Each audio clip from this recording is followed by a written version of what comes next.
Hello guys, welcome to my channel English tutorial, and in this video I am going to discuss about structure of tenses। অর্থাৎ আজ আমরা এই ভিডিওতে টেন্সের অর্থাৎ বিভিন্ন রকম টেন্স যে রয়েছে সেই সমস্ত টেন্সের স্ট্রাকচার সম্পর্কে জানব। টেন্সের উপরে একটি টিউটোরিয়াল এই চ্যানেলটিতে দেওয়া রয়েছে, আপনারা চাইলে ডেসক্রিপশন বক্সের লিংকে গিয়ে ক্লিক করে ওই ভিডিওটি দেখতে পারেন। তবে আজ আমরা এই ভিডিওতে শুধু টেন্সের স্ট্রাকচার নিয়ে আলোচনা করব। কারণ অনেক সময় দেখা যায় যে আমরা টেন্সের স্ট্রাকচার যে রয়েছে ওই টেন্সের স্ট্রাকচারটাই মনে রাখতে পারি না। এর ফলে আমরা ইংরেজি সঠিকভাবে লিখতে পারি না কিংবা বলতে পারি না, এমনকি একটি সেন্টেন্স কোন টেন্সে লেখা হয়েছে তাও বলতে পারি না। তাই যে কোনো টেন্সের স্ট্রাকচার খুবই গুরুত্বপূর্ণ এবং আমাদের সবসময় ওই স্ট্রাকচারগুলো মনে রাখতে হবে। So guys, watch the video till the end. Let's start. আমরা সকলেই জানি টেন্স তিন প্রকারের, প্রেজেন্ট, পাস্ট এবং ফিউচার, এবং প্রতিটি টেন্সকে অর্থাৎ প্রেজেন্ট, পাস্ট, ফিউচারকে আবার চারটি ভাগে ভাগ করা যায়, যথাক্রমে সিম্পল বা ইনডেফিনাইট, কন্টিনিউয়াস, পারফেক্ট এবং পারফেক্ট কন্টিনিউয়াস। প্রতিটি টেন্স অর্থাৎ প্রেজেন্ট, পাস্ট এবং ফিউচার এই তিনটি টেন্সের যদি চারটি করে ভাগ থাকে তাহলে টোটাল টেন্স সংখ্যা দাঁড়াচ্ছে 12টি। আর আমাদের এই 12টি টেন্সের স্ট্রাকচার জানতে হবে। চলুন ওই 12টি টেন্সের স্ট্রাকচার দেখে নেওয়া যাক। নাম্বার 1, প্রেজেন্ট ইনডিফিনাইট টেন্স অথবা simple present tense.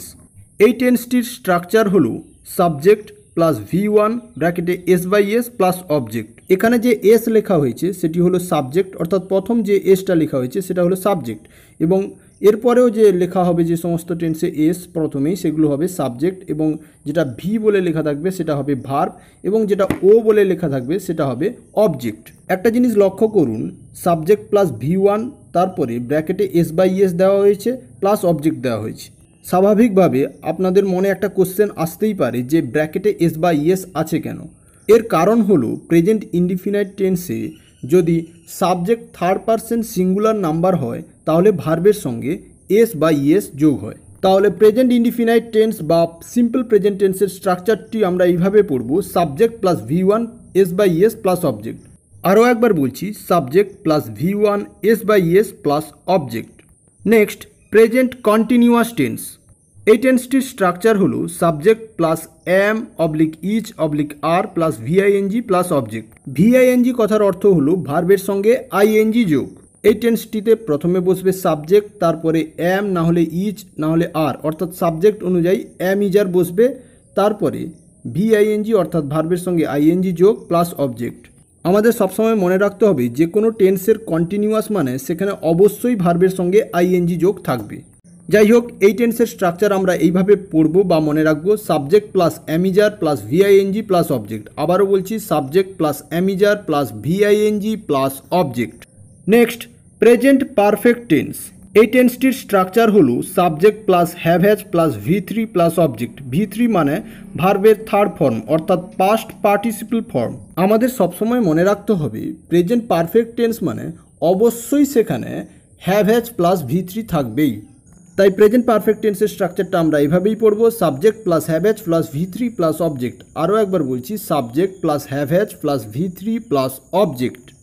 Next, present perfect continuous tense. এই টেন্সটির স্ট্রাকচার হলো subject plus have has plus been plus VING plus object. আমাদের সবসময় মনে রাখতে হবে যে কোনো টেন্সের পারফেক্ট কন্টিনিউয়াস মানে সেখানে অবশ্যই বিন প্লাস VING থাকবেই, অর্থাৎ বিন প্লাস ভার্বের সঙ্গে ING যোগ। আর সেই টেন্সটা যদি প্রেজেন্ট পারফেক্ট কন্টিনিউয়াস টেন্স হয় তাহলে সেখানে অবশ্যই have has plus been plus VING থাকবেই।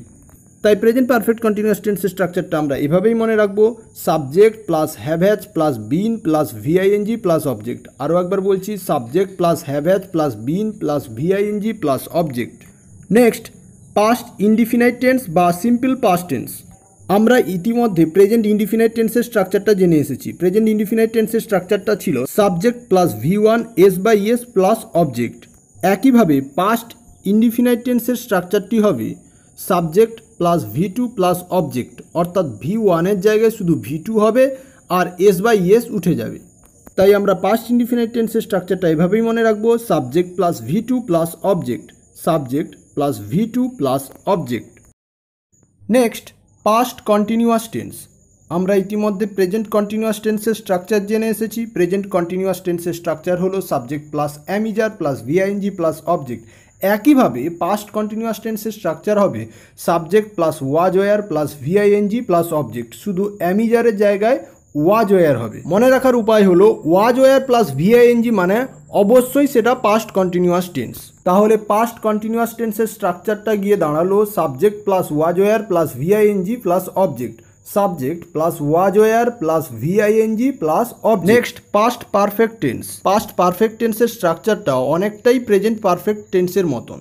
প্রেজেন্ট পারফেক্ট টেন্সের স্ট্রাকচার আমরা ইতিমধ্যে জেনে এসেছি, সেটা হলো সাবজেক্ট প্লাস হ্যাভ প্লাস ভি3 প্লাস অবজেক্ট। আর পাস্ট পারফেক্ট টেন্সের স্ট্রাকচারটা হবে সাবজেক্ট প্লাস হ্যাড প্লাস ভি3 প্লাস অবজেক্ট, শুধুমাত্র হ্যাভ এর জায়গায় হ্যাড হবে। আর আমরা জানি হ্যাভ এর পাস্ট ফর্ম হচ্ছে গিয়ে হ্যাড। তাই পাস্ট পারফেক্ট টেন্সের স্ট্রাকচার হলো সাবজেক্ট প্লাস হ্যাড প্লাস ভি3 plus object, subject plus had plus ভি3 প্লাস অবজেক্ট। মনে রাখার উপায় হলো কোনো সেন্টেন্সে যদি হ্যাড প্লাস ভি3 থাকে তাহলে সেটা অবশ্যই পাস্ট পারফেক্ট টেন্স হবে। Next past perfect continuous tense. এই টেন্সটির স্ট্রাকচারও অনেকটাই প্রেজেন্ট পারফেক্ট কন্টিনিউয়াস টেন্সের মতন। প্রেজেন্ট পারফেক্ট কন্টিনিউয়াস টেন্সের স্ট্রাকচার হলো subject plus have plus been plus VING plus object. আর এখানে হবে subject plus had plus been plus VING plus object, শুধুমাত্র হ্যাভ এর জায়গায় হ্যাড হবে। আবারও একবার বলছি, subject plus had plus been plus VING plus object, subject plus had plus been plus VING plus object. এর উপায় হলো কোনো সেন্টেন্সে যদি had plus been plus VING থাকে তাহলে সেটা অবশ্যই পাস্ট পারফেক্ট কন্টিনিউয়াস টেন্স হবে।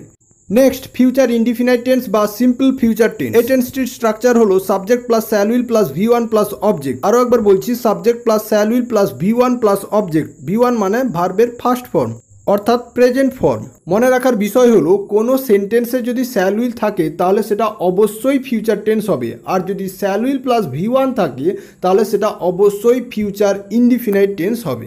আরও একবার ফিউচার ইনডিফিনাইট টেন্সের স্ট্রাকচারটা বলছি, subject plus shall will plus V one plus object. Next future continuous tense. Future continuous টেন্সের স্ট্রাকচারটি হলো subject plus shall will plus be plus VING plus object. মনে রাখার উপায়, shall will plus be plus VING থাকা মানে সেটা অবশ্যই ফিউচার কন্টিনিউয়াস টেন্স হবে। আরও একবার ফিউচার কন্টিনিউয়াস টেন্সের স্ট্রাকচারটা বলছি, subject plus shall will plus be plus VING plus object, subject plus shall will plus be plus VING plus object. Next future perfect tense. Future perfect টেন্সের structure হলো subject plus shall have will have plus ভি3 plus object. মনে রাখার উপায় হলো কোনো সেন্টেন্সে যদি শ্যাল হ্যাভ কিংবা উইল হ্যাভ প্লাস ভি3 থাকে তাহলে সেটা অবশ্যই ফিউচার পারফেক্ট টেন্স হবে। তাহলে ফিউচার পারফেক্ট টেন্সটির স্ট্রাকচার হলো subject plus shall have will have ভি3 plus object, subject plus shall have will have plus ভি3 plus object. Next future perfect continuous tense. Future perfect continuous টেন্সের structure হলো subject plus shall have will have plus been plus VING plus object. Shall have will have plus been plus ভিআইএনজি মানেই ওটা future perfect continuous tense. তাহলে future perfect continuous টেন্সের structure হলো subject plus shall have will have plus been plus VING plus object, subject plus shall have will have plus been plus VING plus object. আজকের ভিডিওটি এ পর্যন্তই। So guys, like, share, comment and subscribe English tutorial and press the bell icon to get all the notifications. Thank you very much.